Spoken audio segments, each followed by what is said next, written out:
1, 2, 3, 4, 5. Сподіваюся, що ви мене не чуєте, і зараз ви нічого нам не відповісте, бо ви нас чути не маєте.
Березня продовжую роботу. March the 6th, I'm Svetlana Chiporenko, and today we're going to discuss the situation in the Black and Azov seas and the destruction of enemy ships by our navy. Dmytro Pletenchuk is the spokesman for the Ukrainian Navy. Hello. Hello, everyone. So, the Forces of Defense of Ukraine destroyed Kotov battleship. What do we know about the casualties? The enemy is hiding this information, but from our sources we learned that some of the crew were brought by ambulances to local hospital. As to the number of deceased or wounded combatants of the aggressor, we don't know. Even relatives are not allowed to share this information via social media, and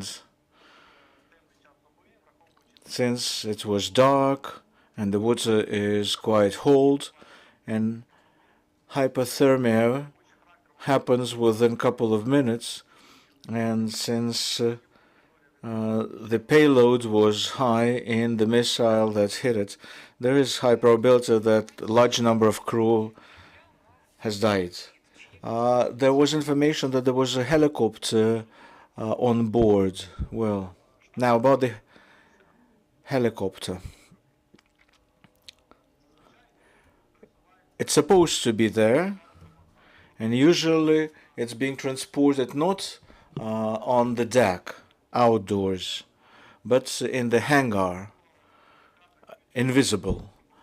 But we can see that the back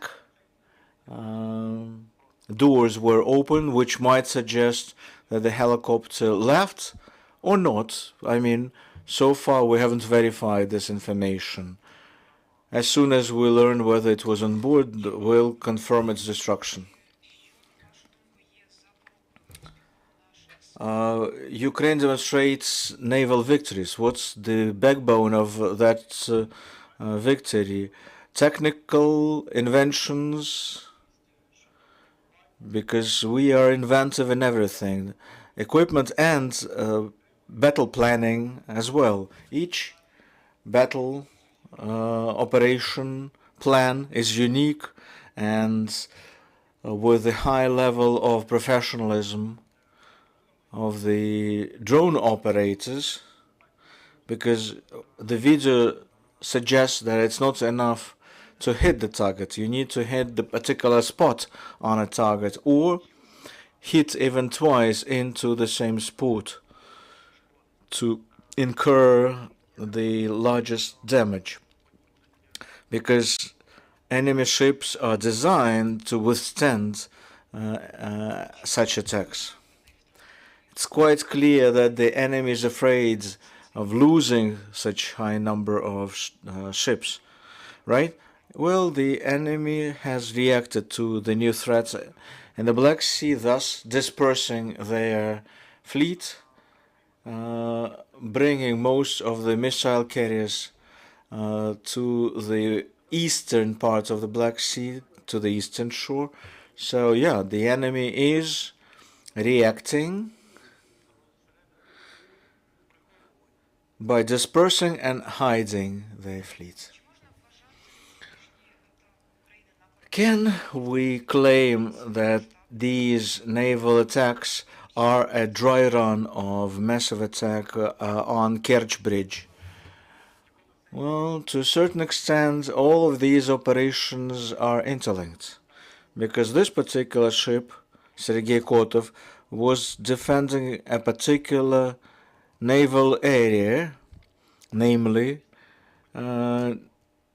right in front of Kerch Bridge, and it was an obstacle to carry out other plans, but claiming that there is direct correlation, well, I'm not ready to make this statement, because such operations have been planned and executed with the involvement of many services of our military.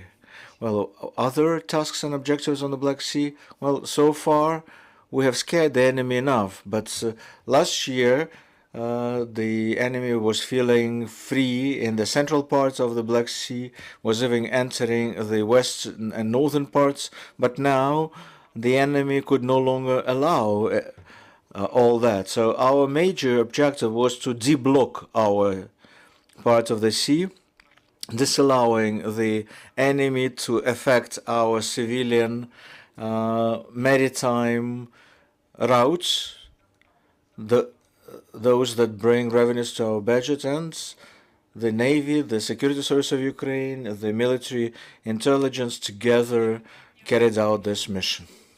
By the way, the humanitarian maritime corridor, what's the status quo? How safe this corridor is? It functions with high level of stability, so we make sure it's a consistent performance. Daily we ensure demining, because the so-called Russian Federation placed many mines in the Black Sea, in the territorial waters of Ukraine in particular. Well, of course, I cannot share all the details with you, but the corridor is functioning and operational. The number of vessels keeps increasing. So business as usual. What's the role of naval drones right now in the situation at the sea, and whether they have changed the security situation in the Black Sea region? Yeah, it's the role of naval unmanned drones.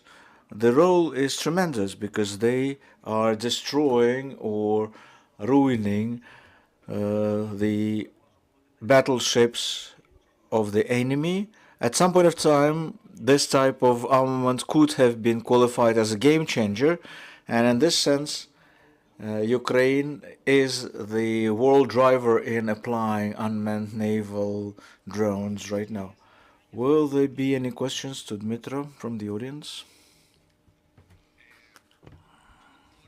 My name is Lorenzo Cremonesi of the Italian daily Corriere della Sera. By the way, one of our colleagues interviewed you a few days ago for the Corriere.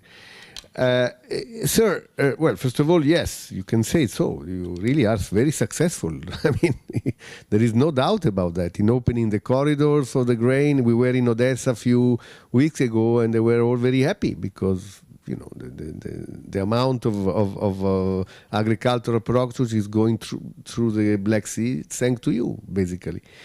But I have some questions to ask you. I will go by order. First of all, can you give us an assessment on, first of all, at the end of the day, how many boats, how many Russian ships you destroyed, damaged in the Black Sea, and how many are still there?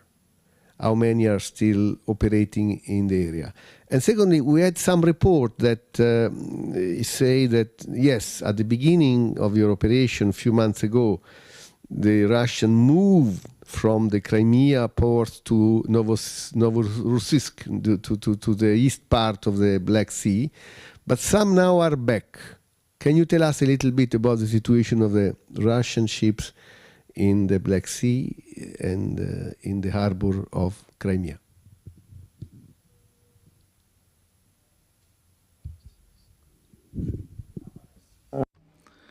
Well, let's start with the Russian ships. And allegedly they are coming back to the base of Crimea, but yesterday and today there is no presence of Russian battleships in Black Sea. They still have to stay in the base of the eastern coast of the Black Sea, using for that a naval base in Novorossiysk, and dispersing their boats and ships between the ports Sochi and Tuapse. Also, there are plans to place the Russian ships in Abkhazia, in Asapshiri port. And as for ships entering bays and ports in Crimea, and Sevastopol in particular, and as to their presence there, well, it's dwindled to minimum. Sporadically, a ship or two might enter those bays for various reasons, but the lion's share of the ships were forced to be redeployed in the eastern parts of the Black Sea. That's about the presence. Now, what was your first question again? Sir, about the numbers, can you give us how many boats you sank or heavily damaged, and how many are still operative? How many are still working? Now, as to the number of items, 27 items, including a submarine, have been hit. 27 of them, 14 are big targets, like large landing ships and missile ships and a submarine and a patrol ship, that these destroyed. Now, as for damaged and currently being repaired, 15 boats. So totally it's 80. So 1/3 of the Black Sea Russian fleet is destroyed or substantially damaged. But the presence is still quite serious. 10 missile carriers, of them 3 are submarines, 2 missile cutters, couple of patrol boats and coastal defense boats. So there's still a huge variety in the number of ships. Also still 5 landing ships that they have. 4 of them are currently under the repairs after certain damages. So yeah, we believe that Russia is still quite seriously present both in Black and Azov seas. Thank you. No. There's something I don't understand. You said altogether you're about 80 ships. You say 27 had been hit, but then you said 14 are big ships which had been totally destroyed, sunk. Sorry, when you say 27, you mean including sunk ship and damaged ships, or only sunk ship? I didn't get the difference.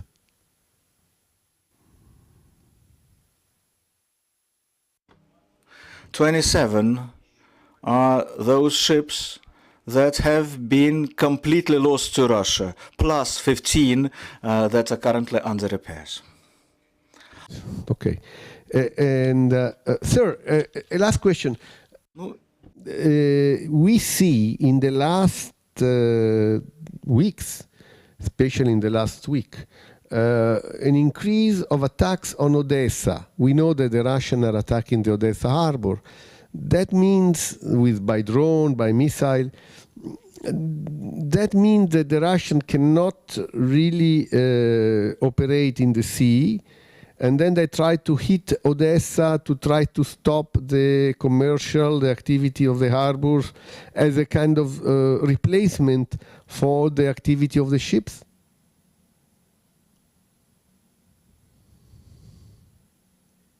Я фактично Yeah, for about a year, that's exactly what I am telling the journalists constantly. Namely, currently Russians have a very narrow room for maneuver in the Black Sea. And since their boats cannot approach our coast, could not even feel safe in the central part of the Black Sea, and cannot fully apply the missiles that they're carrying, because those missiles have to be loaded in Crimea, and instead they have to keep shelling from the skies. So yeah, the biggest challenge right now is open skies over Black Sea, where the Russian aviation is still dominating, unfortunately. And yes, the only way for them to affect us, drones, missiles, and aviation. But even aviation, even the Air Force, they use strategic Air Force jets, because they also have problems with operational jets in the Black Sea. Well, we talked to Dmytro Pletenchuk, spokesperson of the Ukrainian Navy, about destruction of the enemy ships and the situation in the seas, and we are back in 40 minutes time briefing about the draft loan mobilization.